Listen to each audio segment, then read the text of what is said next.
Hello मेरे प्यारे बच्चों, आशा करता हूं आप लोग सब बढ़िया होंगे। तो इस वीडियो में हम लोग ICSE class 10 physics specimen paper को डिस्कस करेंगे फॉर द ईयर 2023। पहले पेपर पैटर्न देख लो। तो दो सेक्शन है, सेक्शन ए और सेक्शन बी। ये सेक्शन ए पूरा का पूरा कंपलसरी, जहां पे आपको जो पहला क्वेश्चन है वहां पे 15 एमसीक्यू है, 1 मार्क ईच, सो वो 15 मार्क्स का हो जाता है। जो नंबर 2 क्वेश्चन है वहां पे आपके क्वेश्चन नंबर 1, क्वेश्चन नंबर 2, वहां पे आपके 3 + 2 + 2 + 2 + 2 + 2 + 2 यानी 15 मार्क्स के कुल क्वेश्चन है। पहला क्वेश्चन 3 मार्क्स का है, बाकी सब क्वेश्चन जो है 6 क्वेश्चन वो 2-2 मार्क्स करके है। ठीक है, सब छोटे छोटे क्वेश्चन है, एप्लीकेशन बेस्ड क्वेश्चन है। ठीक है, तो ये आपके कितने हो गए? 2, 4, 6, 8, 10, 12, 15 मार्क्स के यहां पे हो गए, 30 मार्क्स हो गए। फिर आपका है क्वेश्चन 3, वहां भी छोटे छोटे क्वेश्चन है, 2 मार्क्स के 5 क्वेश्चन है वहां पे। ठीक है, तो ये आपका सेक्शन ए है जो कि कंपलसरी है। ठीक है, फिर सेक्शन बी में उन लोगों ने 6 क्वेश्चन दिया है, जिसमें से आपको 4 अटेम्प्ट करने पड़ेंगे। ठीक है, और सब क्वेश्चन का पैटर्न क्या है?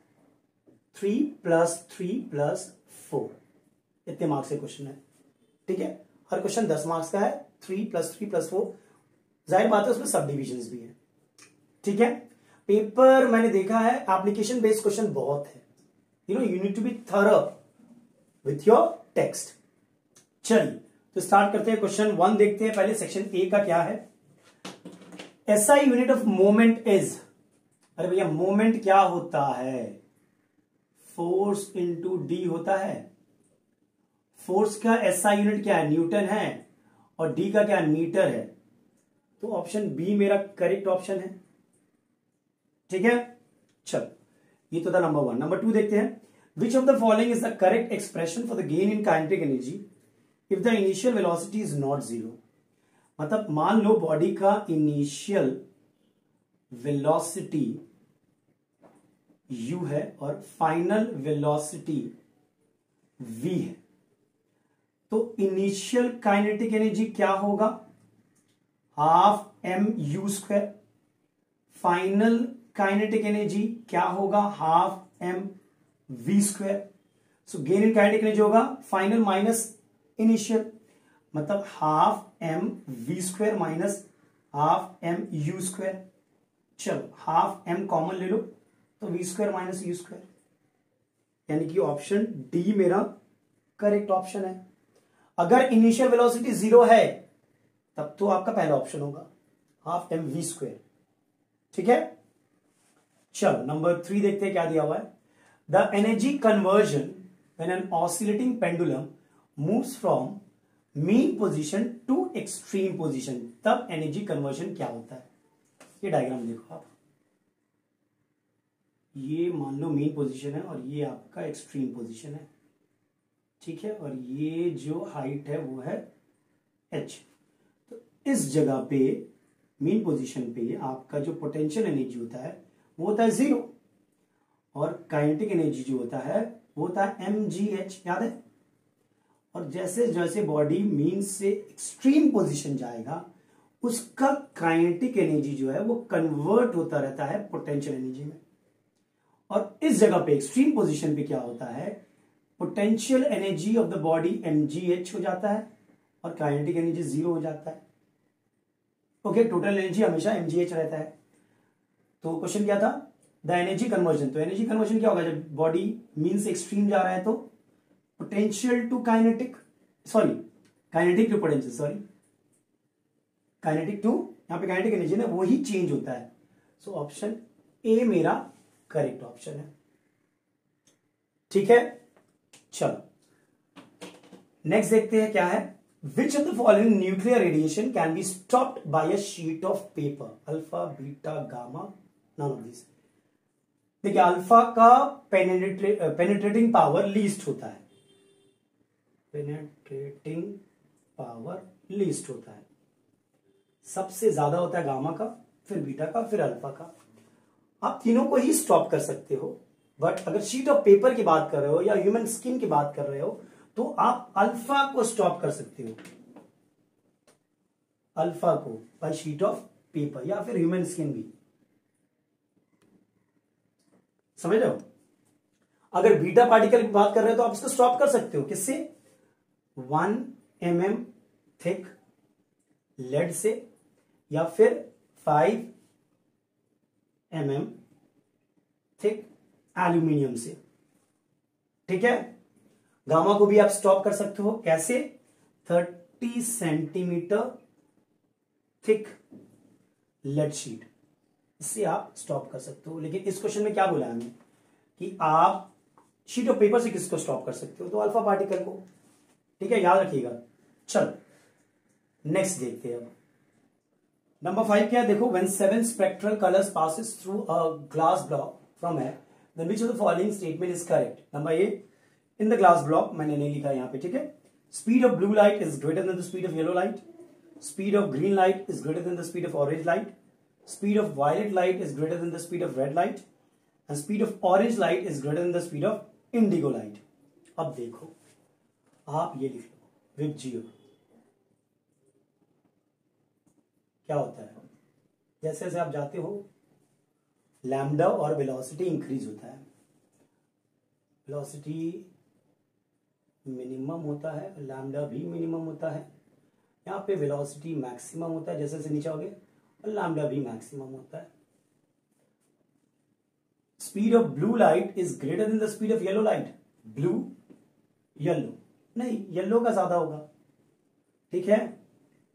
Speed of green light is greater than the speed of orange light, green orange, orange का ज्यादा होगा, नीचे आ रहे आप, वेलोसिटी बढ़ रहा है। Speed of violet light is greater than the speed of red light, no भैया ये तो हो ही नहीं सकता है। Speed of orange light is greater than the speed of indigo, definitely orange light का स्पीड ज्यादा होगा, ठीक है। चलो अब नेक्स्ट देखते हैं कि फिगर दिया है हमें कि in which of the following diagram is the refraction not correct.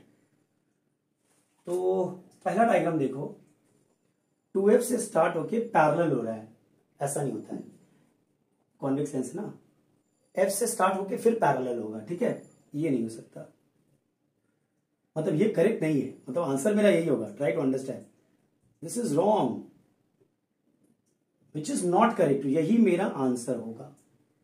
Number B, F से जाके ये आपका कॉन्वेक्स नहीं होगा, कॉनकेव लेंस था, मैंने यहां पे गलत लिखा है, कॉनकेव लेंस है, हाँ ये डिवेट हो रहा है, ठीक है, तो ये सही है।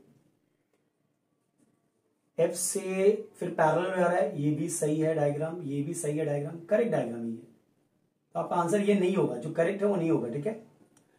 और कॉनकेव लेंस है, यहाँ पे passes through optical centre undeviated, ये भी सही है, ठीक है, लास्ट वाला कॉनकेव है, ठीक है। चलो नेक्स्ट देखते हैं अब, तो मेरा आंसर ये होगा बिकॉज ये रॉन्ग डायग्राम है, बाकी सब जो करेक्ट है, ठीक है। नेक्स्ट देखते हैं, the characteristic of sound which enables to differentiate between two sounds of different intensities. अच्छा, कैरेक्टरिस्टिक ऑफ साउंड बोल रहा है हमें, क्या बोल रहा है, कैरेक्टरिस्टिक ऑफ साउंड यानी कि क्वालिटी, पिच और loudness. The characteristic of sound which enables us to differentiate between two sounds of different intensity. Loudness होगा, और क्या, यही मेरा आंसर होगा, ठीक है। या देखिए, इंटेंसिटी आप याद रखिएगा, is directly proportional to the square of the amplitude, directly proportional to the square of the frequency, directly proportional to the velocity, है कि नहीं, वेलोसिटी ऑफ साउंड इन है, and directly proportional to the density of air. But यहां पे क्या पूछा है हमसे, कैरेक्टरिस्टिक ऑफ साउंड, सो 1 2 3 इसमें से मेरा कोई आंसर होगा, लाउडनेस, सही है। चलो नेक्स्ट देखते हैं नंबर 8। चलो नंबर 8 देखते हैं, बहुत ही प्यारा है, the ratio of wavelength of A is to wavelength of B is, A और बी दिया हुआ है। अच्छा, ए में देखो आप ध्यान से, 1 2 2.5, मतलब 2.5 कंप्लीट वेव बना है और बी में पूरा एक कंप्लीट वेव बना है, तो रेशियो ऑफ वेवलेंथ क्या होगा? 2.5:1, क्योंकि होल नंबर है तो आप 2 से मल्टीप्लाई कर लो, तो 5:1, यही आपका आंसर होगा। 5:2, सॉरी 5:2, 2 से मल्टीप्लाई किया मैंने बोथ साइड, तो ए मेरा करेक्ट ऑप्शन है। नंबर 9 देखो, the graph shows I against V, relation from 3 conductors A, B and C, choose the correct relation for the resistor of A, B and C। देखो, जो resistance होता है IV curve से, वो होता है 1/स्लोप ऑफ IV ग्राफ, यानी कि जिसका स्लोप कम होगा उसका रेजिस्टेंस ज्यादा होगा, जो लेस स्टीपर होगा। यानी कि C का, अगर तुम देखो रेजिस्टर C का रेजिस्टेंस सबसे ज्यादा होगा, इसका मैक्सिमम होगा, और A का रेजिस्टेंस सबसे कम होगा, मिनिमम होगा, और बीच में B का होगा, क्योंकि लेस स्टीप ये है, सबसे ज्यादा स्टीप ये है। स्लोप किसका कम है? C का स्लोप कम है, सो इनवर्सली प्रोपोर्शन है, सो स्लोप अगर कम होगा तो रेजिस्टेंस ज्यादा होगा। तो resistance of C is greater then resistance of B is greater then resistance of A, जो कि हमारा ऑप्शन C है। चेक कर लो, समझ गए? जिसका स्लोप कम होगा उसका रेजिस्टेंस ज्यादा होगा, जो लेस स्टीप होगा। चलिए नेक्स्ट देखिए, number 10, which of the following is the correct colour code of the 3 wires, live, neutral and earth. तो ऑप्शन है, पहला है लाइव ग्रीन, न्यूट्रल रेड, अर्थ येलो नहीं, लाइव ब्राउन, न्यूट्रल रेड, अर्थ ब्लू नहीं। Option C क्या है? Live brown, neutral blue, अर्थ yellow, ये आपका सही है। फोर्थ ऑप्शन क्या है? Live blue, wrong. ये तो जस्ट रिमेंबर करो ना, आप रिकॉल करो, लाइव ब्राउन होता है, न्यूट्रल ब्लू होता है और अर्थ येलो होता है। ठीक है, चलो नेक्स्ट देखते हैं नंबर 10। नंबर 11 देखते हैं, when a conductor carrying current is placed in a magnetic field perpendicular to it, then the direction of the force experienced can be find out using number 1 Lenz law, Fleming's left hand rule, Fleming's right hand rule और right hand thumb rule। तो Fleming's left hand rule होगा मेरा, क्यों? क्योंकि right hand rule से आप क्या निकालते हो? डायरेक्शन ऑफ इंड्यूस करंट निकालते हो, याद है? Direction of induce current. Right hand thumb rule से क्या निकालते हो आप? डायरेक्शन ऑफ मैग्नेटिक फील्ड, याद है? Direction of magnetic field. तो ये और ये मेरा ऑप्शन है नहीं। लेंस लॉ से क्या निकालते हो आप? लेंस लॉ से शो करते हो, shows that the mechanical energy is spent in doing work against the opposing force, is the opposing force experienced by a moving magnet। है कि नहीं? याद है ना किससे क्या आप पता करते हो? Lenz law shows that the mechanical energy is spent in doing work against the opposing force experienced bye a moving magnet. Fleming's right hand rule से आप इंड्यूस करंट का डायरेक्शन निकालते हो, राइट हैंड थंब रूल से आप direction of magnetic field निकालते हो। तो जो हमारा क्वेश्चन था, when a conductor carrying current is placed in the magnetic field perpendicular to it, then the direction of force experience, वो आप लेफ्ट हैंड रूल से निकालते हो। ठीक है, चलो नेक्स्ट देखते हैं। याद रखिएगा कौन सा रूल से आप क्या निकालते हो। Choose the correct statement. Latent heat absorb is independent of the mass of the substance, is directly proportional to the increase in the temperature of the substance, directly proportional to the specific heat capacity of the substance, is directly proportional to the specific latent heat of the substance. अब देखो, latent heat QL मान लो, वो क्या होता है? M/L होता है कि नहीं? Is independent of the mass of the substance? नहीं भैया, ऐसा नहीं है। Is directly proportional to the increase in the temperature of the substance? ऐसा भी नहीं है, देख सकते हो। Is directly proportional to the specific heat capacity? नहीं। Is directly proportional to the specific latent heat? Yes, तो रिलेशन याद है आपको तो आप आराम से निकाल लोगे। ठीक है, नेक्स्ट देखो number 13, which of the following liquid is the most suitable for radiators in cars. Liquid P का जो स्पेसिफिक हीट कैपेसिटी है वो 4000 जूल पर केजी पर केल्विन है, क्यू का 2000 है, आर का 1500 है और इसका 2100 है। तो सबसे ज्यादा स्पेसिफिक हीट कैपेसिटी किसका है? लिक्विड पी का है ना, तो P will be the most suitable because वो एब्जॉर्ब हीट करेगा ज्यादा बट उसका टेम्परेचर उतना राइज नहीं करेगा। ठीक है, it absorbs a large amount of heat और जो राइज इन टेम्परेचर होगा वो कम होगा। ठीक है, कंपेयर टू द अदर्स। चलो 13 हो गया, नंबर 14 और 15 देखते हैं, 1 मार्क्स का था ये। ठीक है, नंबर 14 देखते हैं, while entering from medium A to medium B if light slows down, angle of incidence और एंगल ऑफ रिफ्लेक्शन का रिफ्रैक्शन का रिलेशन क्या है? क्या एंगल ऑफ इंसिडेंस कम होगा, इक्वल होगा, ज्यादा होगा या लेस देन इक्वल टू होगा? देखो ये मीडियम ए है आपका, ये मीडियम बी है, लाइट यहां से यहां जा रहे हैं। ठीक है, ये सेपरेशन है।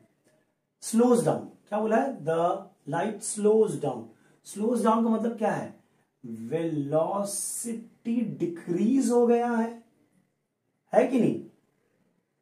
मतलब द रे will bend towards the normal, towards the normal. मतलब जो रे ऑफ लाइट है वो रेरर से डेंसर जाएगा, डेंसर में वेलोसिटी कम होता है। ध्यान से देखो, बेंड्स टूवर्ड्स द नॉर्मल, ये एंगल ऑफ इंसिडेंस, ये angle of refraction. Angle of incidence ज्यादा होगा compare to angle of refraction, है कि नहीं? बड़ा इजी था। नेक्स्ट देखते हैं, the phenomena of light that causes the diamond to glitter. Refraction नहीं भैया, total internal reflection yes, reflection no, absorption no. ये तो जस्ट आप रिकॉल करोगे आपका हो जाएगा। तो ये था मेरा 1 मार्क का एमसीक्यू, 15 एमसीक्यू है। चलो अब क्वेश्चन 2 देखते हैं, वो आपके 15 नंबर्स के हैं, 3 2 2 ऐसे करके। ठीक है, चलो क्वेश्चन नंबर 2 देखते हैं। ये भी 15 मार्क्स का है। पहला क्वेश्चन 3 मार्क्स का है, दूसरा 2 मार्क्स का, तीसरा भी 2 मार्क्स का है, चौथा भी 2 मार्क्स का है, पांचवा 2 मार्क्स का और छठा 2 मार्क्स का है। 7 भी 2 मार्क्स का है। चलो question 2 roman 1 A, how many pulleys are there in a movable block of a block and tackle system with velocity ratio 5। भैया वेलोसिटी रेशियो 5 है तो नंबर ऑफ पुली 5 होगा, नंबर ऑफ पुली 5 होगा ना। क्या बोल रहा है हमें? How many pulleys are there movable. अगर ऑड है तो 3 फिक्स होगा, याद करो, और 2 मूवेबल होगा। यही तो मांग रहा है, कितने मूवेबल है? 2 मूवेबल है। ठीक है, चलो नंबर बी देखते हैं। A radioactive nucleus emits a beta particle. Does the position of daughter nucleus changes in periodic table as compared to the parent nucleus? Yes, it will be one place higher in periodic table. कैसे? देखो, अब मान लो x मान लो, ठीक है, क्या है? Z और A, ये एक बीटा पार्टिकल दे रहा है। ठीक है, तो डॉटर मान लो ये, मास नंबर तो चेंज नहीं होगा but atomic number increases by 1 ना। ये सुनो, अगर आपका बीटा पार्टिकल निकलता है तो मास नंबर सेम रहता है but atomic number increases by 1। और एक बीटा पार्टिकल है जो कि एक फास्ट मूविंग इलेक्ट्रॉन है, जो कि एक फास्ट मूविंग इलेक्ट्रॉन है कि नहीं? तो ये देखो, इसका एटॉमिक नंबर सेम नहीं है पैरेंट और डॉटर का, तो इसका जो पोजीशन है वो चेंज होगा ही होगा पीरियोडिक टेबल में। इसे हम लोग क्या कहते हैं? ऐसे एलिमेंट को हम लोग कहते हैं आइसोबार, है कि नहीं? These two isobar having the same mass number but different atomic number, ये दोनों ही आइसोबार है। आंसर मेरा होगा यस, चेंज होगा बिकॉज एटॉमिक नंबर चेंज हुआ है। पोजीशन तो हम लोग एटॉमिक नंबर से देते हैं पीरियोडिक टेबल में, यस और नो? चल, one place higher in periodic table, one place higher in periodic table. Number C क्या है? To which electrically charge plate the beta radiation will deflect while passing through an electric field. Fast moving ये electron है, fast moving electron है जो कि negative charge होता है, तो वो कहां जाएगा, पॉजिटिव प्लेट की तरफ जाएगा ना, खत्म। तो to which electrically charge plate, positive plate की तरफ जाएगा। चलो ये तो हो गया नंबर 2 का रोमन 1 जो कि 3 मार्क्स का था, एक मार्क्स का था, सिंपल था। रोमन 2 देखते हैं, नेम द फोर्स, अच्छा एक डायग्राम दिया हुआ है यहां पे, name the force which produces maximum movement about, force A जो है, ध्यान से देखो, अबाउट ओ होगा या अबाउट ओ, मैक्सिमम मोमेंट कौन प्रोड्यूस कर रहा है, फोर्स ए जो है, फोर्स ए देख लो, मोमेंट क्या होगा, फोर्स इनटू डिस्टेंस कितना है 4 सेंटीमीटर, मतलब 4/100, मतलब 0.4 न्यूटन मीटर। सी के कारण क्या होगा, फोर्स कितना है 12, डिस्टेंस कितना है 2, तो 2/100 दैट्स 0.24 न्यूटन मीटर। फोर्स सी के कारण मोमेंट क्या होगा 12 इंटू 2.5, यस नो, बाई 100, यही होगा। 100 क्यों, क्योंकि सेंटीमीटर से मीटर में जाएंगे, तो ये हो गया आपका 0.30 न्यूटन मीटर, है कि नहीं।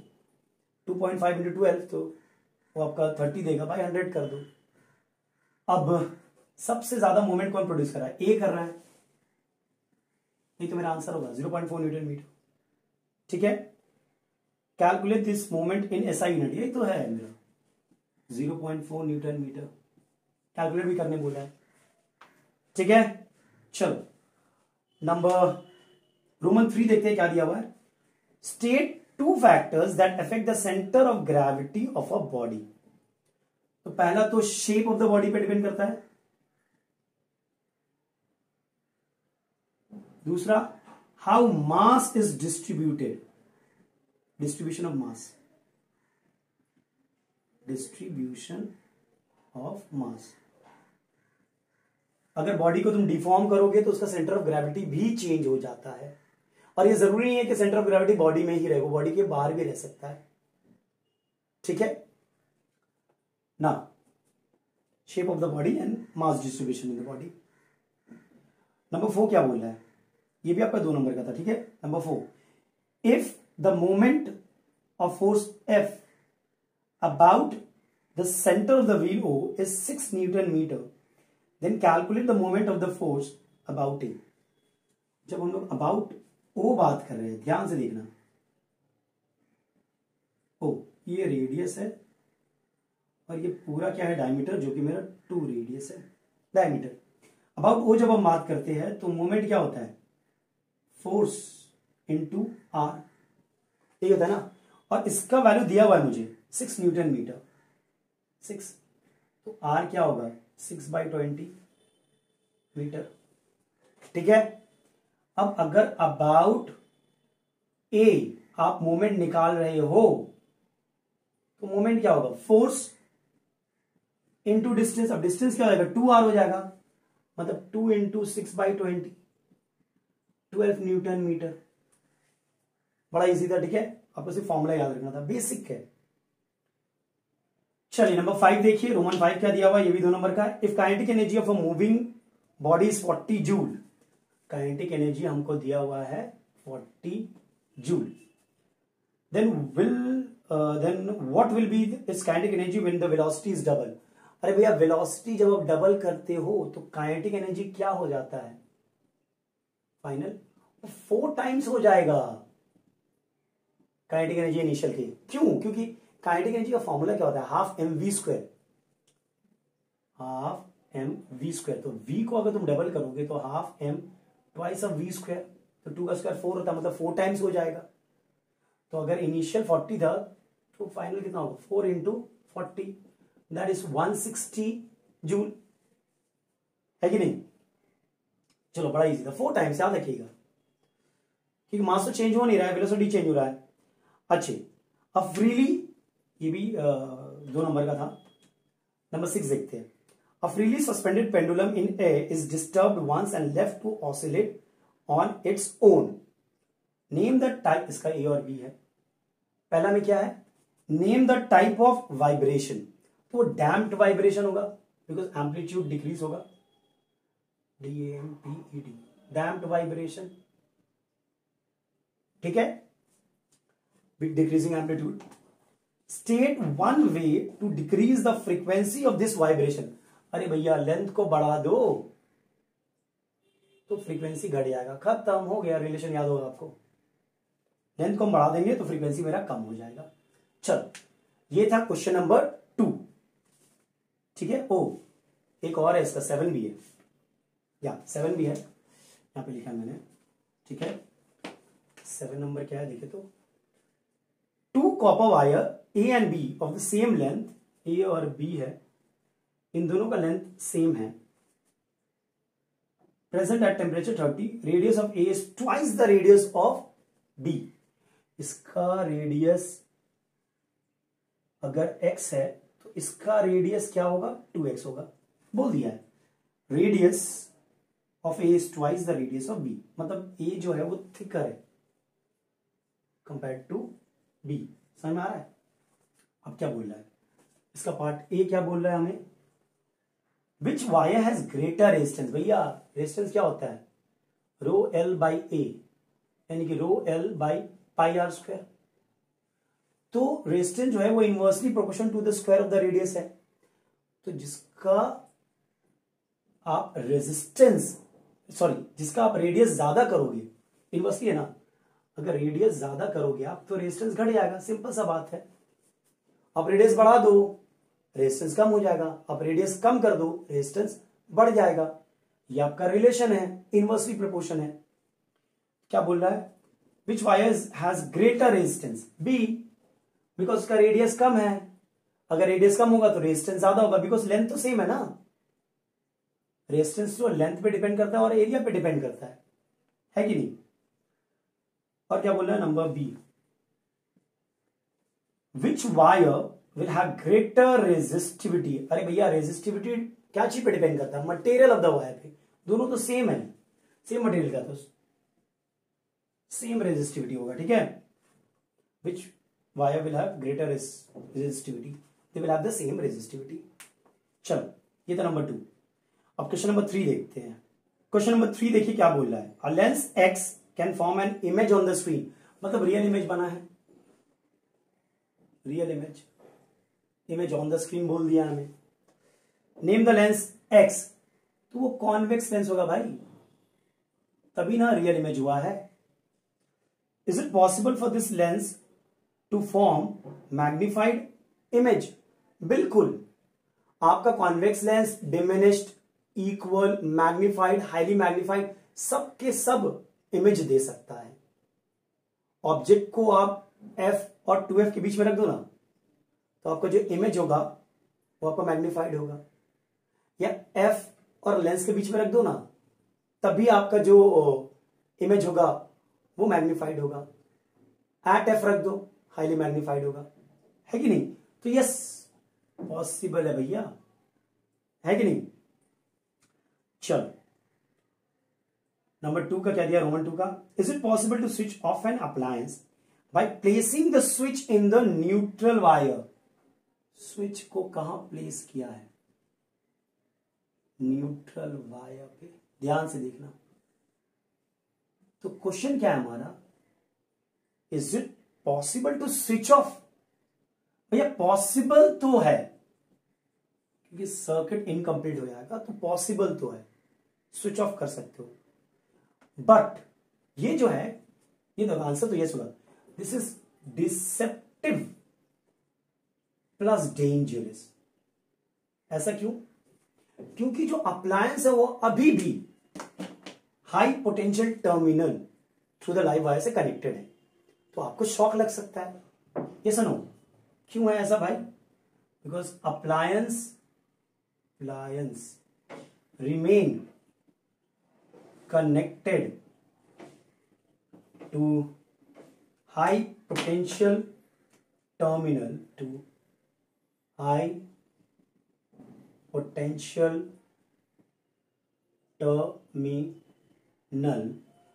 the live wire, लाइव आया, तो आपको शॉक लग सकता है। अप्लायंस को छुओगे तो ऑफ तो हो जाएगा। यस, आंसर मेरा ये है, ऑफ तो हो जाएगा। अच्छा, नेक्स्ट देखते हैं number B. Is it possible for current to flow between a neutral and an earth wire? कैसे भैया, दोनों का पोटेंशियल सेम होता है 0 वोल्ट? नो, नहीं होगा। ठीक है, पोटेंशियल सेम होता है 0 वोल्ट। अच्छा, नंबर 3 क्या है? Roman 3, state 2 factors that affect the strength of the electromagnet. अरे भैया, तो फैक्टर क्या होगा? नंबर ऑफ टर्न्स और current.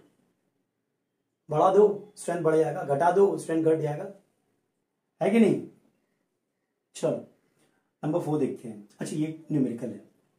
Calculate the heat absorbed by 200 gram of ice at 0 degree centigrade to change to water at 60 degree centigrade.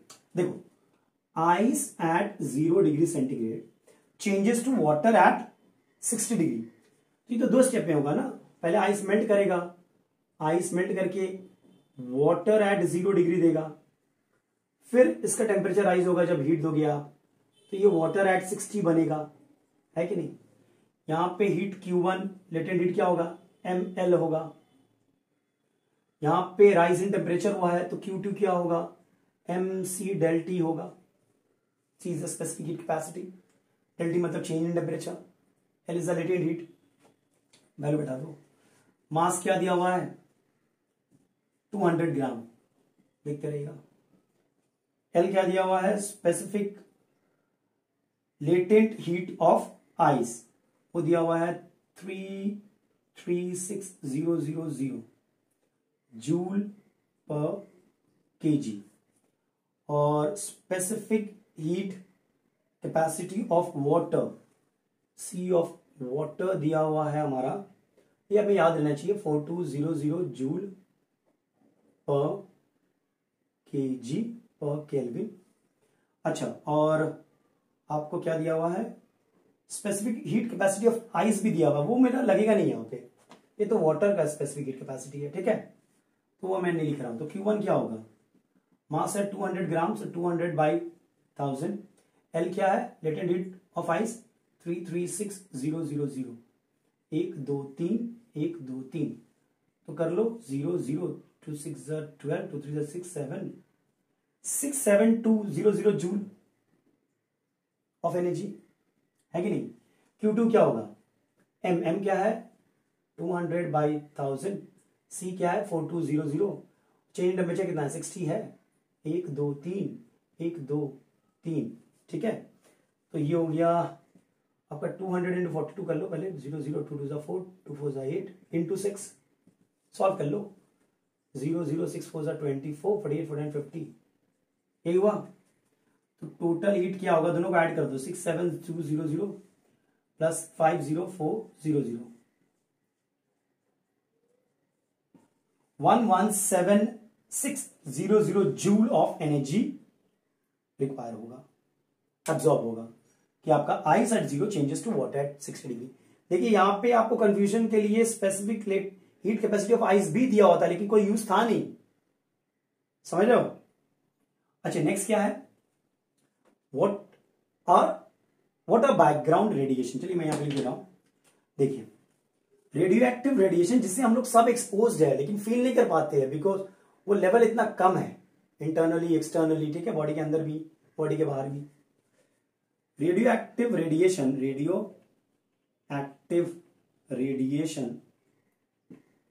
To which we all are exposed even in the absence of visible radiation or radioactive source। radioactive source internal होता है, body के अंदर भी होता है, और external भी होता है बैकग्राउंड रेडिएशन। इंटरनल जैसे कि ले लो K40 हुआ, C14 हुआ, रेडियम हुआ जो प्रेजेंट है बॉडी में, ठीक है, और एक्सटर्नल कॉस्मिक रेज हुआ। आप एक्सपोज्ड हो रेडिएशन के, बट आप फील नहीं कर रहे हो क्योंकि इसकी मात्रा बहुत कम है, उसी को बैकग्राउंड रेडिएशन कहते हैं हम लोग। सब एक्सपोज है हम लोग, ठीक है। तो ये था सेक्शन ए हमारा। इस पेपर में इस वीडियो में हम लोगों ने सेक्शन ए पूरा सॉल्व किया है। नेक्स्ट वीडियो में हम लोग सेक्शन बी पूरा सॉल्व करेंगे। तब तक के लिए take care and be safe. और अगर वीडियो पसंद आया तो लाइक करें, शेयर करें और सब्सक्राइब जरूर करें।